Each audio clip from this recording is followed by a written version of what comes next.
The community has knowledge, and it's a knowledge to be valued and privileged, and often it is marginalized and not legitimate.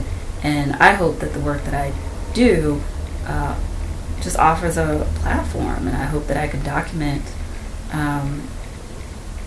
the work that's happening, and it's working and it's effective. So you have community organizations who are devoted to youth development, and because perhaps because they are outside of schools, they are not considered hostile places, and so young people voluntarily fill these spaces and feel respected and seen and valued, and they feel as though they can set the agenda for what happens in that space. And I'm talking about youth-centered spaces, so spaces that understand that youth are experts in their lived experiences, and that youth have a voice, and that youth have the capacity to help shape the educational agenda for themselves, for their peers. I think that youth are very clear about what they need, and they're usually very clear about what helps them learn. And so they talk about adult-youth relationships or teacher-student relationships.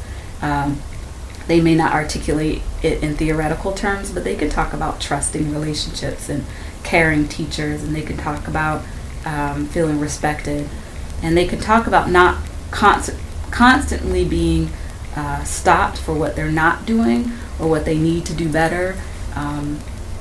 Just to think about my own data, I can remember a young man saying, every day I contend with people telling me what I won't be or what I need to do or who I'm not. And in this space, and he was referring to the radio collective, he felt as though he could show up as he was, and that people automatically saw him as a partner and engaged his ideas, and sort of forgot that maybe I'll tell him to pull his pants up, take his hat off, or do I want to know his arrest record, or but sort of engaged his ideas first and who he was and his interest and his natural abilities. And over time, we're able to engage ideas about critical literacy, about power, about oppression, and I find that without the restrictions of standards and having to teach to the test, then these organizations can take opportunities to,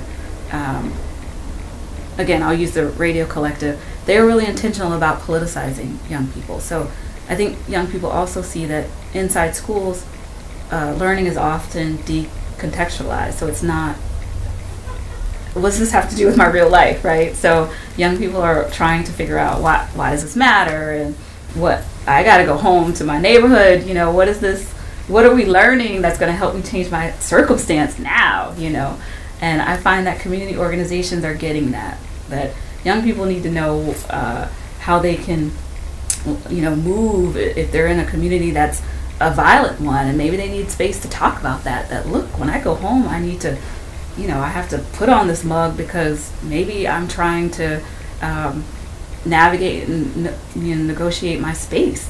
And young people are contending with all sorts of issues from, maybe they need to work, or identity development issues. And often when we're inside schools, we're beholden to the curriculum, and we're trying to figure out how to get this lesson done in 30 minutes, or how to make sure that this unit will get them to understand what that next test is going to be.